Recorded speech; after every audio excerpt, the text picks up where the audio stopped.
Përtej Germa, hyjnorja drejtësuar në kode drite.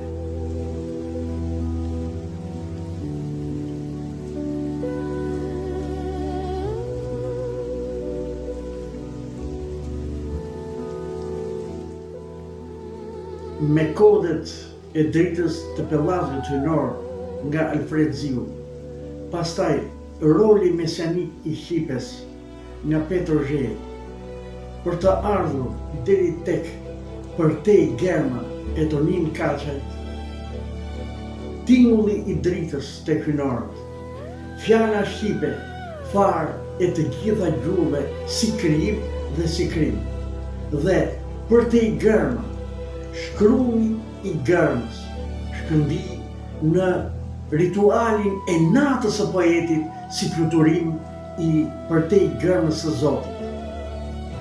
Dëshmohet përpara botës një sistem dritësimi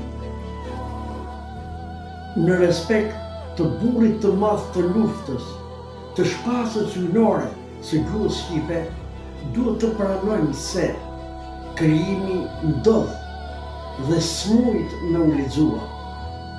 Krijimi lind me u shkrua një qasë shkëndije si Përtej Germa. Krijimi është pranuar si ritual, çka dritësohet, çka maturohet, çka bëhet erë. Shkollarët e quajnë perspektivë, është hije, dritë. Tjetër, kthim si perspektivë u pranua objekti, simboli. Çfarë lëviz nga zanafilla hyjnore, gjithçkaja u bë erë, është misteri, është frymë e Zotit, me u emërzua pastaj njoftumia si natyra, universi, përjetësia. Por do të flas në një tjetër mundësi me u përqendrua në njohjen e universit të fjalës së Petër Zhejit, sikurse dua të mbetem tek Përtej Germa e Tonin Kaçajt. Poezia, qasti kur Zoti ja lejon vetit me pashpërit, është dritësim që trashëgohet nga hyjnorët e deri sot si një vetvete me u pranua tek njeriu. Atë që në botimin e parë Kaçaj pranonte se poezia është qasti kur Zoti ja lejon vetes me folë. Pra, si fjalë, në botimin e fundit, 10 kopje, Kaçaj e vendosi Përtej Germën në një libër që në çdo kohë bën vetveten, duke dritësuar kështu pengun e madh që nga Humboldti dhe deri tek Heideggeri të dërgonin fjalën tek fjala. Kaçaj pikërisht dërgon poezinë tek veta zero. Shkruan i vetvetes është poezi, çka i shpranua vetëm si tingull drite. Edhe rituali duhet pranuar si tingull drite, pra jo si fjalë as si logos, sidomos kur bëhet fjalë për pasione epshe nën pushtetin e paras. Era luan pa historinë e saj, pranon Kaçaj. Gjithçka e gjithsa dritësohet, këtu është një tingull drite, askur farë si harmoni e fjalës, për të gjithë hajvanët e botës që shpikin diellën deri tek nivelet e inteligjencës artificiale. Çka duhet pranuar se me Homeri si vepër e njeriut u pranua pikërisht libri dhe lufta. Në çdo kohë sot dëshmohet si nevojë libri dhe lufta, jo si leximtari, por vetëm dhe vetëm si dritësim. Në këtë frymë i vetvetes është vetëm Zoti dhe poeti, si ritual i vetvetes, e s'mujt me qenë vetëse në errësirën e vetvetes. Në gjuhën e hynorëve, jeta, në gjuhën e zogjve, nga zotat të pelijet, pra, si thush, priftëreshat e tempullit të Dodonës, u pranua fati i thënë i hynorëve në gjuhën e tyre, pra me shpupurua historin e vetit, thot Kaçaj. Çka shpupuris, poetikisht lëviz, ngacmoj, trazoj gacat e zjarrit të jetës, si zanatil e jetës së përtejme, pra si gacat e jetës së njeriu, që nga gjuha e zogjve e deri sot tek njeriu qip apo sistem bankar. Unë me shpupuris djegën ashtë Kaçaj, pikërisht në natyrën universale dhe në natyrën individuale, kur duhet pranojmë se djega s'mujt me qenë zjarri kur është drejtësimi si një ndjesi e brendshme e njeriut. Ne duhet t'i kthejmë botës poetin. Unë jam poezia, do me thënë, unë jam Zoti, do të pranonte Kaçaj. Për çka? Që nga tingulli i heshtjes e deri tek përtej gërma, ndahet pikërisht vepra nga fjala, atë çka fjalën e njohim si gjuhën e fjalës, dhe me Homerin ajo çka u pranua si vepër e fjalës. Pra, asnjë krijim nuk vjen veçe në djegë, si lindje e parës në dritësimin e luftës. Pikërisht, ajo çka ish pranuar si para jonë te pellazgët në dritësimin e veprës së burrit, kur lufta sot e më tepër se kur është pranuar përballja e madhe, jo e armëve, por e burrave të luftës. Në spital të Hygea, kur të lexova në heshtje lotët miku im, që pikuan për gruan tënde sa po e nxorën nga salla operacionit, si burr i xanur në faj, më the, "Ashtë nana e dritës teme." Është e vërtet. Të respektosh nënën e fëmijëve të tu, ti djali tënd dhe unë dy djemve të mi, është më shumë se të duash gruan tënde, sikurse ato djemë tanë me u dëshmua vërtet burra, nuk e di. Për çka ti më beson? Burri i vërtet është pranua sot poeti, sikurse i dashuruari i përjetshëm mbetet përsëri poeti, personazh i marrëzisë së tij, sikurse nuk u duartërokit nga asnjë grua.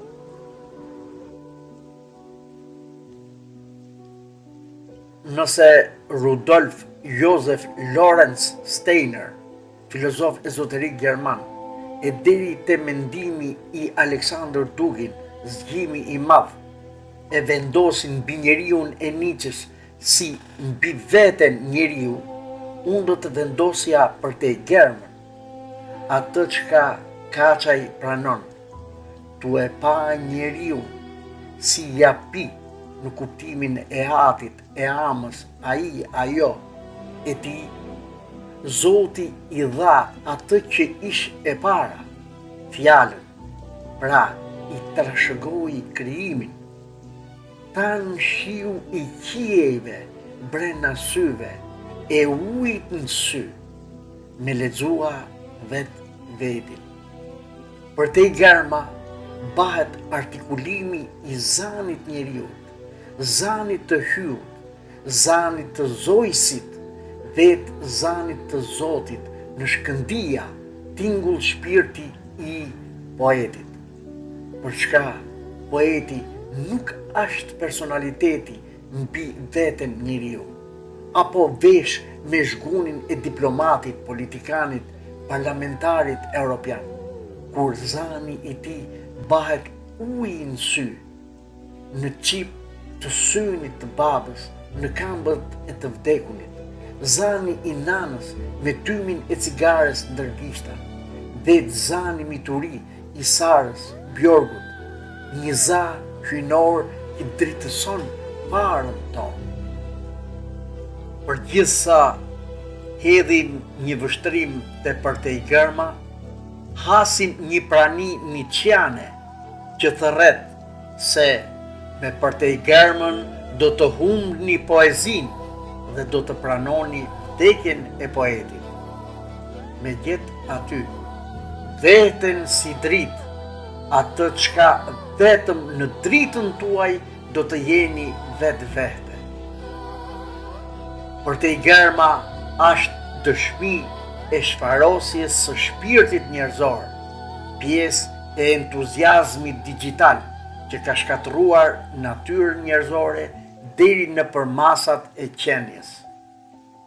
Përmasat e Përtej Gërmës së Kaçajt kalojnë për kufizimin, për caktimin e krenarisë së instikteve apo varësinë e të menduarit të Nietzsches në raport me mendimin njerëzor, për faktin se Përtej Gërma bahet dimension që përfshin lirinë e shpirtit nga errësira tek i dritësuari, për çka është gjithë tjetër dhe nuk ngurtësohet në konceptet territor, komb, nacionalitet apo geopolitik.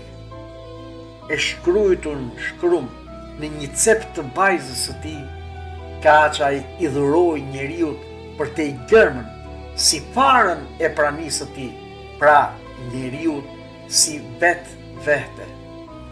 Arsyeja e Kaçajt të menduarit, pra Kaçaj nuk është thjesht mendimtar. Meditimi, krijimi nuk mund të përmbushen dhe pastaj të vërtetohen logjikisht. Kaçaj nuk është nga ata njerëz që pyet pse. Në çdo përgjigje të tij çlirohej e gjithë forca e natyrës njerëzore, që varion nga tigulli i heshtjes tek Përtej Gërma. Këtu humbet edhe çështja e vlerës së të vërtetës, që shfaqet dukshëm në disa vepra të Nietzsches, për çka tingulli i heshtjes dhe Përtej Gërma tingëllojnë si testament njerëzor, jo vetëm i pashpallur deri më sot, por edhe i pa deshifruar në zbulimin e dritës së njeriut. Kaçaj u pranua i dritësuar, është vetë poeti. Nëse do të kthejmë pak syt nga e kaluara, atë çka Nietzsche e pranon si vullnet i lirë, si vullnet për të vërtetën, Kaçaj vendoset në shkrumin e krijimit, pra në dritën e të lexuarit.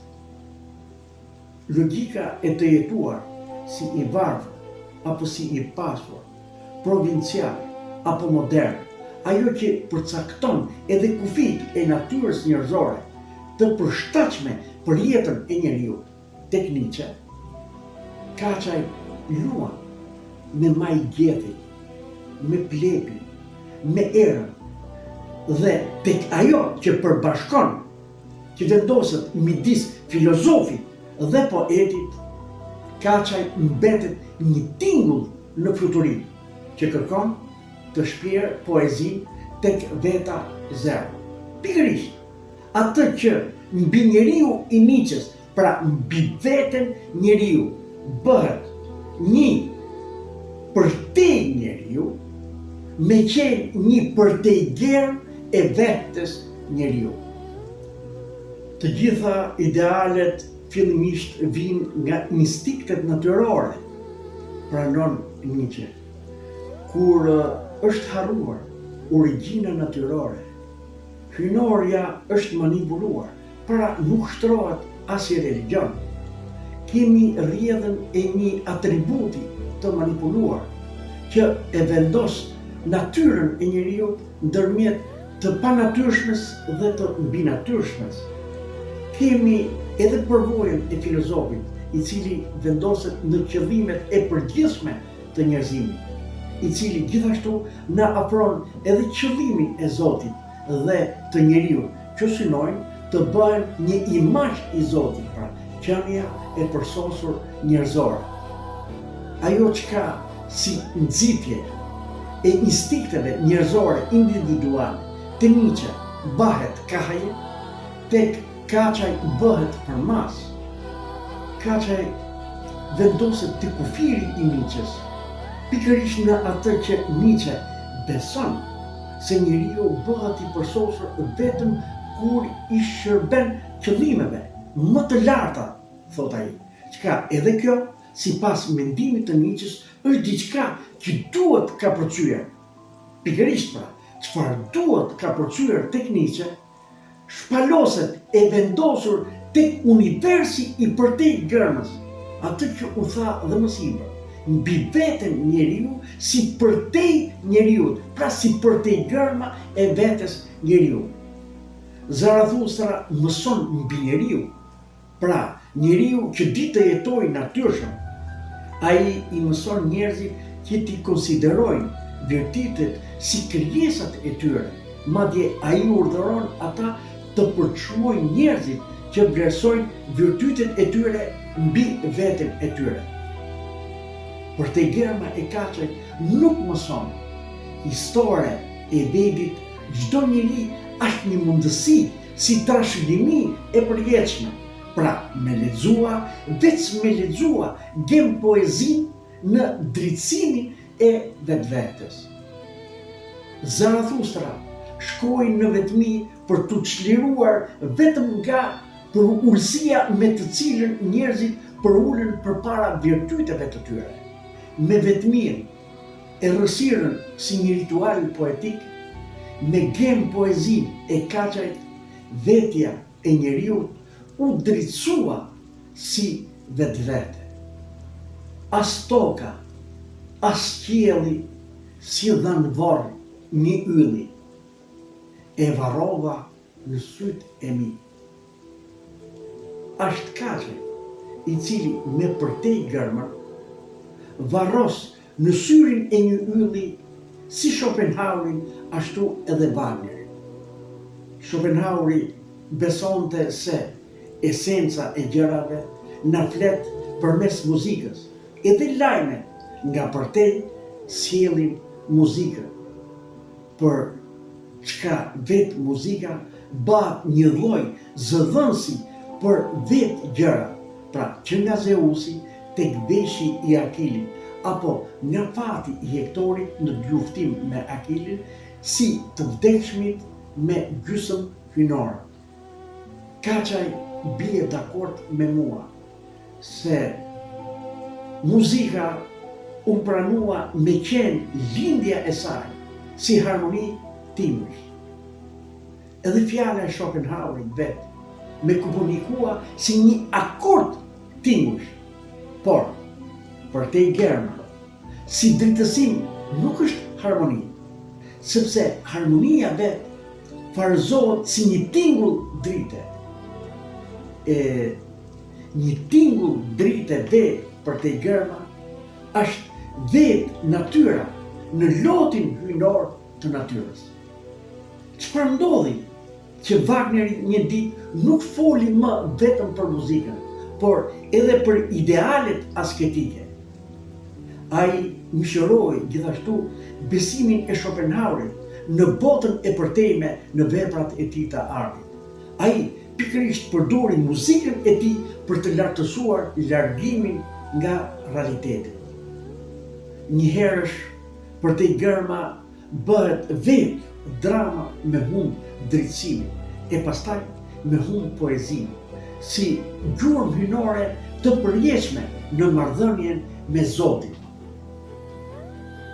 Pra, ndodhin thjesht për shkak të një drite të vogël, e të starë diku në përqie, një qast i shkurtër që thirrët jetë.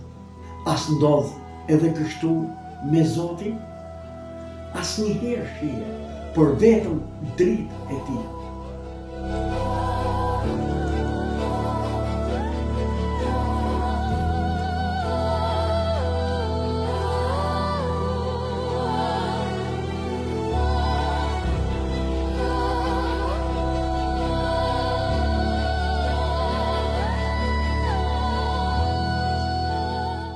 Ndryshe nga të gjithë filozofët që u ngritën dhe do të ngrihen kundër në përbuzje të realitetit duke mbrojtur idealet asketike, dritësimi të përtej gërma, edhe pse një yll i rrëzuar ndryshe nuk mund të realizohet si instinkt i thellë, kur ashmbet një frym e zgjuar erës. Vetë fryma, një hukam mjafton me plasarit universin. Nata e kullueme në perspektivën e heshtjes me humb çdo vetvete njerëzore. Ashtu si Richard Wagner ishte i varur nga Schopenhaueri, po aq shumë filozof, artist, të cilët kanë qenë në çdo kohë shërbëtor të një morali, filozofie apo feje, në gjithë njohjet e mia, Kaçaj ishte po aq i liri si një gjeth plepi i harlisur në platra ere, po aq i rebeluari i vetës në shpirtin e poetit. Një yll i rrëzuar në fund të qenjes njerëzore, aty dhe njeriu ndjehet tingull. Me humb, ti në mes të njerëzve shndrua në një tingull drite. Në gërmat e tij, Kaçaj nuk bie në rrjedhën e vullnetshme të vullnetit, sikurse nuk rrëmben bie nga skllavëria e vullnetit. Aq më pak, shpirti i tij nuk merr pjesë të shijojë estetikisht. Nuk kemi te Kaçaj lumturi si referencë të jetës apo të artistit si lidhje me jetën.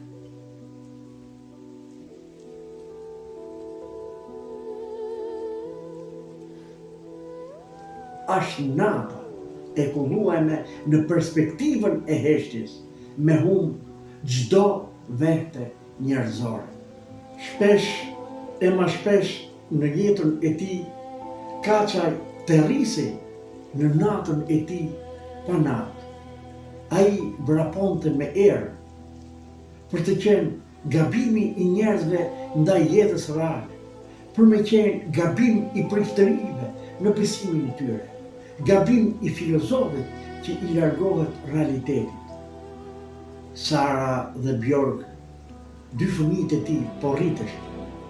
Ndaj dhe nata e Kaçajt nuk është asketizmi i njeriut.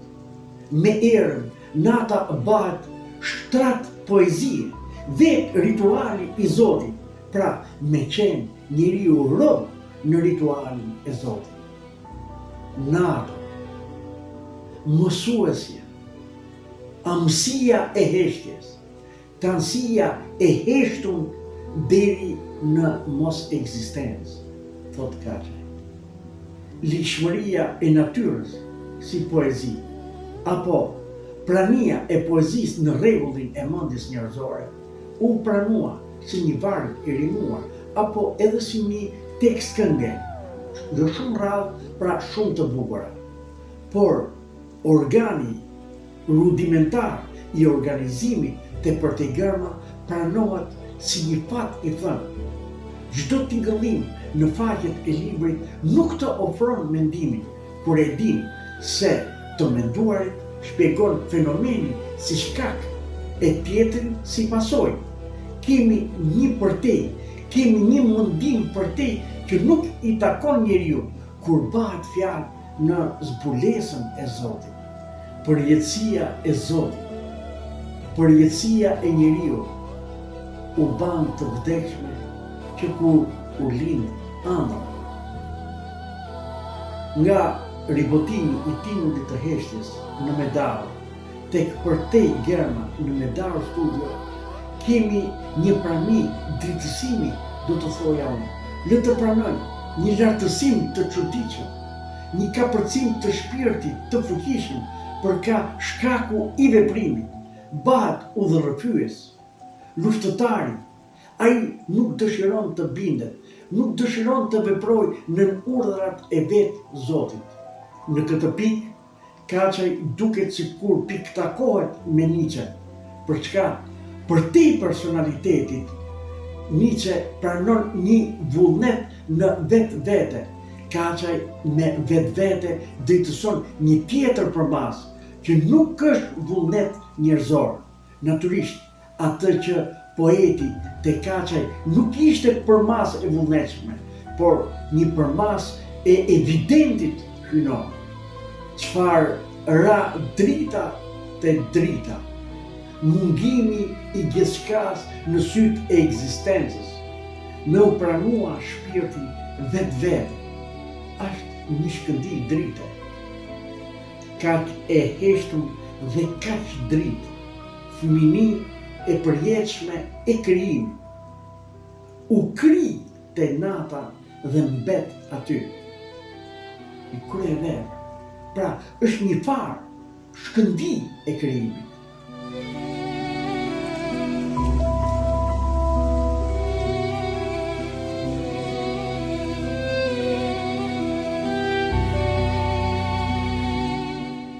Sipas Nietzsches, arti ka vlerë vetëm nëse i shërben jetës së individit. Sikurse për te gërma e Kaçajt vendoset në rrjedhën e gjakut të identitetit krijues, sidomos kur bëhet fjalë për shkruesit që pshurrin me drejtshkatrimin e gjuhës shqipe. Çka na jep të drejtë me pranua se për te gërma i shpëton për masave filozofike, sidomos mençurisë së Zarathustrës që arrin të kultivoj mbi njeriu. Lindja e ditës është natë, e nata mes nate. Mos me harrua vetin dikur, pava për tejmen një qast. Dashnia thjesht një zog. Sisoj, në as një fron nuk mujt me u pranua Kaçaj, as të njeriu, as të mbi njeriu. Hyjnorja është dimension, është një lindje e natës, e ditës, një ritual me qenë dashni, me cicërua një zog në shpirtin e natyrës. Për të qenë Kaçaj cicërima që rrin në çdo dru që mban shpirtin e Frederikut, në pyllin e poetit prani hynore, tingullit, vetëm në gjuhën shqipe.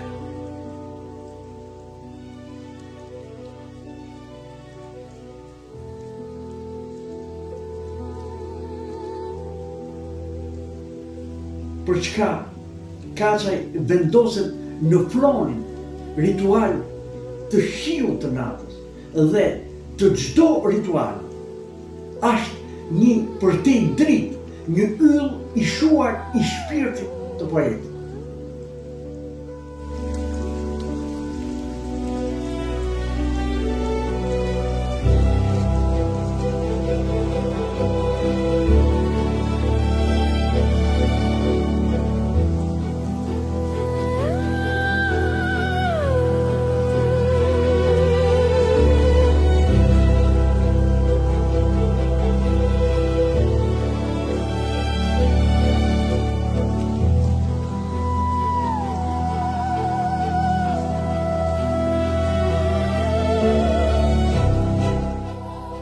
Mbajmend, Kaçaj, pasi kishte lexuar vetmi të Frederik Reshkës për zgjedhjen si ars politike në votimin e medalës Studës, u takuam në Tiranë me Toninin dhe duke më treguar lirika e zgjedhura të Frederikut, votimin e Fredit tek shtypshronja e tij Europa, më thonë: "E ke përpir Frederikun, si ke lënë as rën as bisht, por ke harruar Tonin Kaçën", i them unë. Ai qesh dhe më sheh pyetje pa fjalë, më drejtor: "Ç'neu? Ti edhe pa e njohur e do Frederikun më shumë se unë që e kam njohur." Dhe vërtet, e kam theksuar edhe tek Dodona e poezinë ty. Kaçaj shkru magjin e vetes duke na lënë një vlerë brillante në letërsinë shqipe për Frederikun. Ndodhi që Kaçaj boton mendimin e një miku të tij, Universi, një libër antologji. Pas botimit, shkoi në Shkodër, takoi Toninin dhe mikun e tij. Isha vërtet i entuziazmuar dhe shumë mirënjohës miku të Toninit, të cilët më dhanë të drejtën e publikimit dhe të ribotimit të librit. Kaçaj, më tërheqi veçantë dhe gjap një drekë modeste më pyet se çfarë mendoj për botimin. Dhe padyshim që do të njesni, siç mund të njecesh me të gjithë poetët, duke ngrënë perla me mjalë. Unë deri në fund të bisedës time mbeta konsekuent. Ernest Koligi është një tregimtar brillant, lëre tek tregimi. Ai mund të ketë shkruar edhe poezi të bukura, por nuk është poet.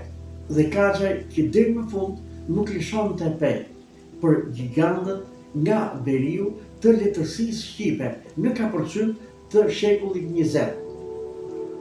Kur më në fund ai shpërthet, Onieri, Frederik Reshke, Martin Camaj, Mitrush Kuteli, në njohjet e tua po them, a nuk janë 3 gigantë të letërsisë shqipe? Po, i them unë, por në libër nuk janë 3 poetë, por 4, me gjithë sinqeriteti që s'kisha kuptuar asgjë. Po pse nga të harron gjërat Onieri? Unë jam Tonin Kaçaj dhe jam nga Bajza. O Zot, sa kemi qeshur të dy.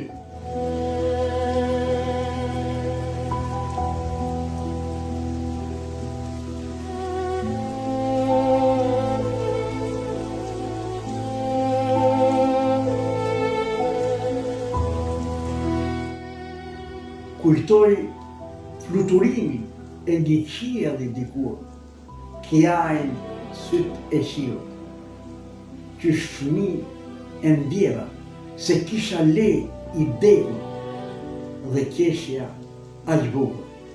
E Kaçaj, që përveç se e ka përjetësuar, më kujton Frederikun kur thotë se që fëmijë kisha lindur i mallkuar me art.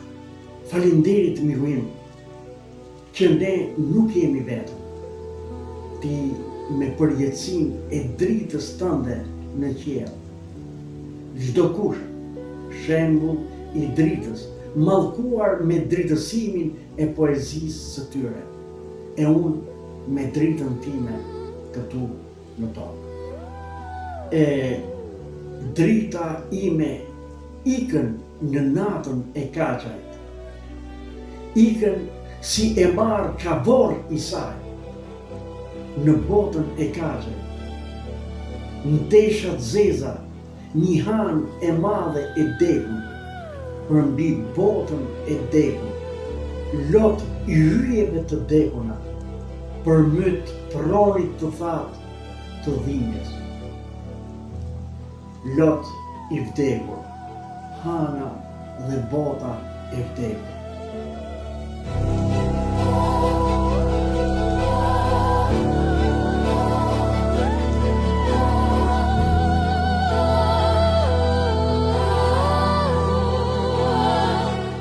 Kaçaj ka përcen atë që Nietzsche e quan urtësi dioniziane, sepse Kaçaj asnjëherë pajtuar nuk bëhet njësh me dijen e tij, kur gjithçka është një tingull, një grim qast, një përtej germ që ikën me erën.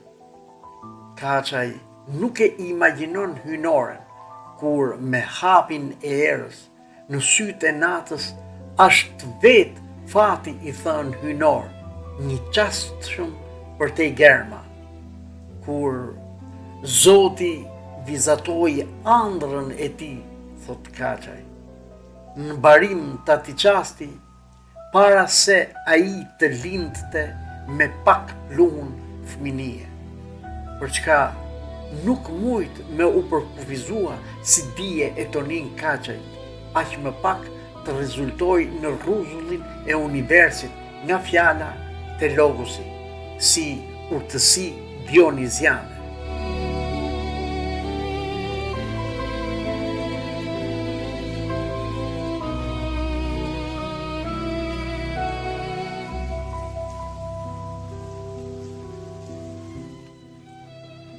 E megjithse kemi folur shpesh herë për lopën prani në jetën e Kaçait, ai kur nuk ra në pozitat e njeriut urban.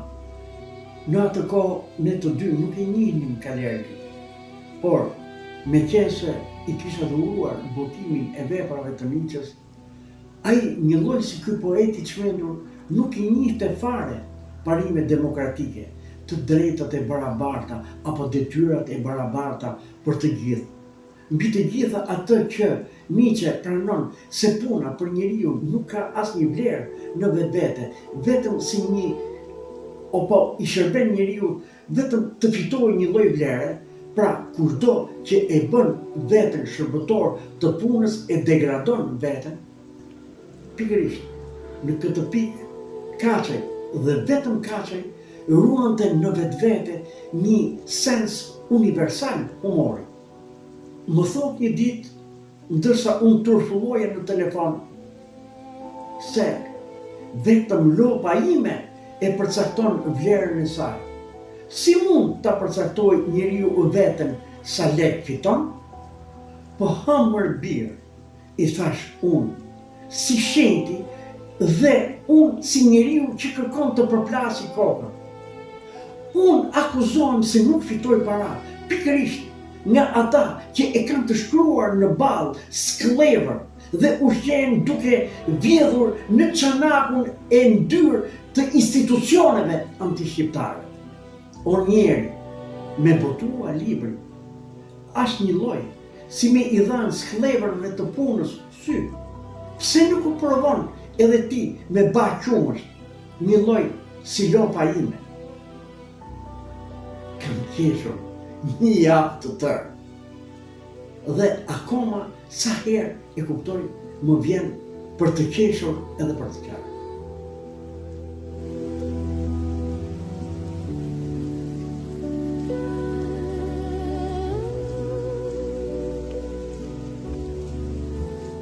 Gjithashtu, Kaçaj nuk bie në kurthin e të sikundërtit të urtësisë dioniziane, që Nietzsche e përkufizon si njeriun apolinian, kur për te gërma bëhet prani e vetë Zotit.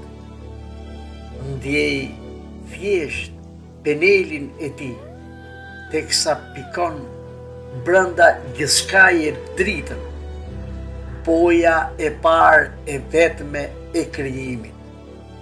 Kështu, Kaçaj është i harruar nga barra e rëndë e shpirtit apolinian, që e mban ngarkuar nga një botë tjetër.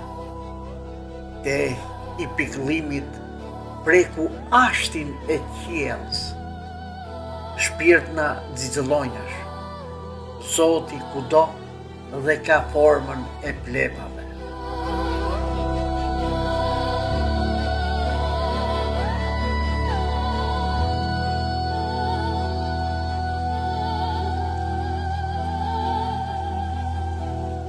Dhash tam dashnin dhe takova dritën në shiun e dhimbjes. Brenda meje qielli pret çlirim. Për shkak drite askund, kije e yje e erë, një zog i vogël nate, hum ka fole, poezia atje dhe s'ndihet gërm e saj, era luan frikshëm muzikën e saj, Zoti përpiu në heshtje magjin e vdekjes, çka sjell muzika, përjetësia përmes vdekjes. Për gjithsa flas, toninin e kam të gjallë, do të shprehe më shumë në medalë studia. Por drita dhe përtej German më ndjekin prej shumë kohësh dhe më grishin si një sinonim i heshtur. Sikur të më ketë dëgjuar Tonini më thonë, gjithçkaja tingull drite, s'është man, as nada. Veç një përtej përshpërim ere, universi, era, zbulesa, drita, një prani e dritnuame vetë-vetë.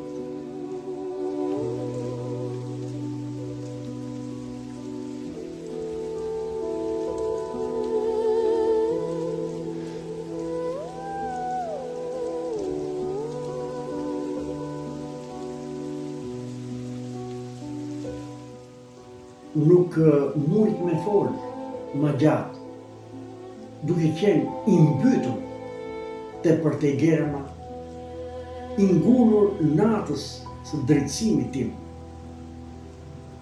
Në të njëjtën kohë, më është zhduhun shpirti mjegullës së syrit. Kam shkruar për ty, Miguel, për me mbet gjithherë, gjithë mos leximit edhe unë.